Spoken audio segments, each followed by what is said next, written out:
Hey, what's up, my friends? King Gooch 13 right here. Um, I wanted to start doing some reviews, um, some comic book reviews. I wanted to wait until I found a book that was really great that I wanted to share with everybody. Um, I picked this book because I feel like more people should read it. I said in my last haul video, this book is so good, and I feel like nobody's talking about it and nobody's reading it. Um, and I feel like that's an injustice to you guys. Um, it's a mini series. We're on issue number 4 of 5, so we're kind of at the end. At this point, you might want to wait for the trade. It is Dark Horse. I'm not sure what their schedule looks like on when they put trades out. Um, but this is worth picking up. I'm talking about Colder. Um, this is issue 4 of 5, like I said. Sorry about the glare. Um, Such a great book. It's written by Paul Tobin, and the art is by Juan Ferreira. It's a weird name. Um, it is a $3.99 book, which I know turns a lot of people off, me included. A lot of times, um, I'm gonna say this out loud, and it sounds crazy saying it out loud. This book is worth $3.99. Um, Colder is basically the story. It's about insanity, um, and what that means. Um, there's a guy named Declan, who's this guy on the cover. A lot of the covers for this are really outlandish, really crazy, really cool, um, but they don't really fit the story all that well. I don't think that's the one drawback I see about this. I think some of the covers have turned people off, thinking it's more of a horror type of thing than it actually is.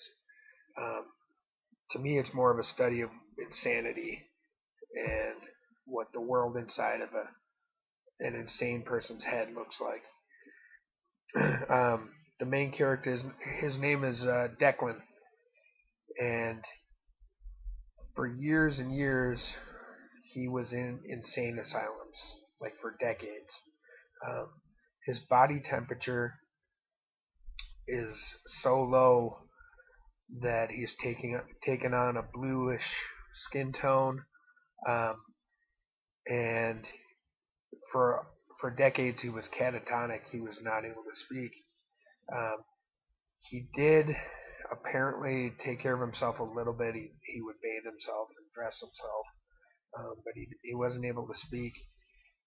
He didn't interact with anyone in any way. Um, in recent in the recent time, a girl named Reese had taken him in um, when he left the last asylum he was at when it closed down. She took him in, and he's been living with her. He basically just sat in a recliner for years, just staring off in the distance, and she would care for him. Um, she is a very caring person. She um, likes him because she's in control, I think. Um, so it's kind of an interesting relationship. Um, and then we get to the villain. His name is Nimble Jack, and basically he eats insanity. So he hunts crazy people basically and sucks the insanity out of their minds and basically steals their minds and eats it. Um, so the art in this book is just crazy good. Some of the best art out now.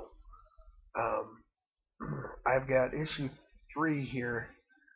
I didn't want to flip and fumble to look for some art, but this is this is some of it that I wanted to show you. This guy up here with the crazy hair over here, that is Nimble Jack, um, and this is what it looks like when they're in the crazy world. Now they go to the crazy world um, by using crazy people as a portal, and basically they leap into the insanity in their minds, and it's a whole different version of the world. It's very dark, very scary, very nothing's right about it. Uh, it's really visually striking, um, and it's just so fun to see, and it really makes your mind think about the minds of crazy people. Uh, but Nimblejack is very insane himself. He pops in and out of the real world from the insane world. It's just so cool. So getting to issue number 4, uh, it starts out Reese has been kidnapped by Nimblejack and taken to the crazy world. Declan is in the real world. Um, she had gone a little crazy in the last issue, and it allowed Nimblejack to take her.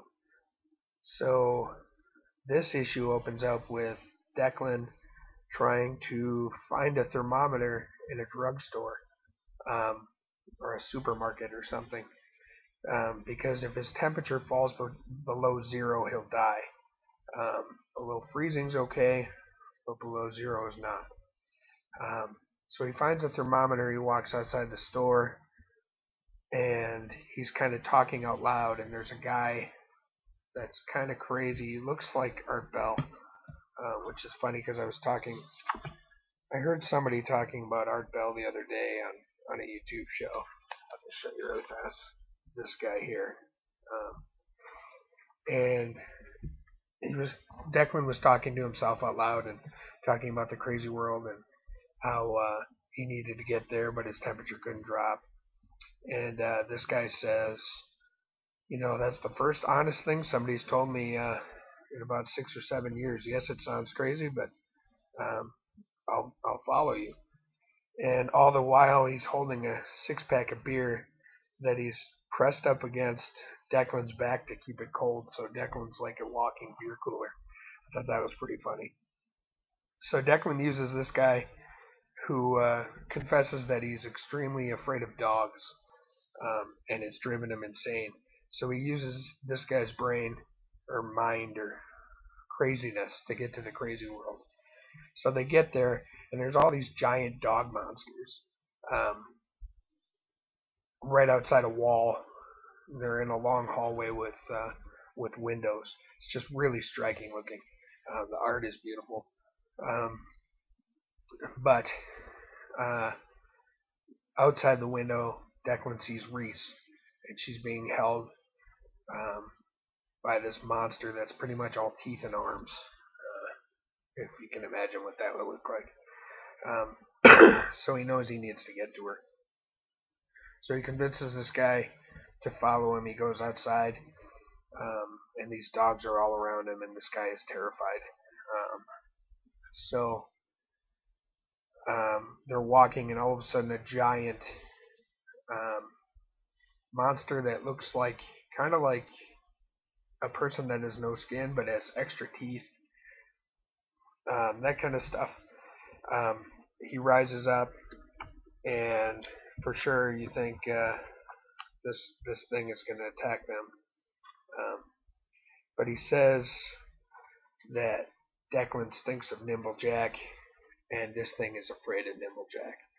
So that shows you how scary Nimblejack is in order to be able to scare off things like this dude. Nimblejack has to be kind of a badass. So that thing runs away. The dogs, it turns out, are afraid of that monster, so they follow him to where they hope they can find Reese. Along the way, Nimblejack pops up, attacks Declan. Declan fights with some pretty major fury, ends up breaking Nimblejack's jaw, and he tells him, "It's going to be kind of hard to eat my insanity if you got a broken jaw." So I thought that was pretty cool. Nimblejack goes away. Declan finds Reese, um, but he's not sure if it's Reese or if it's Nimblejack playing a trick. So he says, "Tell me something that only Reese could say, um, or just tell me something sane because nobody in this world says anything sane." She says, "I hate you for ever bringing me here." So he knows it's her. They flash back to the real world. He takes her home. Um, he wants to cure her. That's the other thing. Declan can pull the insanity out of people. He doesn't like to eat it. He says he doesn't have a taste for it. So he can do the same things Nimblejack can, but he doesn't. He helps people with it. Nimblejack kills people with it. So he wants to pull the insanity out of Reese's brain. Um, so he takes her home and says that he needs to warm up, she needs to calm down, and then they can do that. The last panel in this is pretty awesome. He's making them some tea, and he goes in the fridge talking about how they need to eat something to get their energy. And you pan back from the fridge door, and there's Nimblejack staring Declan in the face. And that says to be concluded. So the next issue is the last issue. I can't tell you how much I enjoy this book so much. The writing is fantastic. The art is fantastic. I mean, things like that. While this is showing up, and God, it's cool. Hopefully, you guys will pick it up. It's really worth it. Really check it out. It's just good stuff. So I hope this has been helpful. Just wanted to share something that I don't think is getting enough attention. So hope you guys read it. Hope you guys like it. And we'll see you next time. Thanks.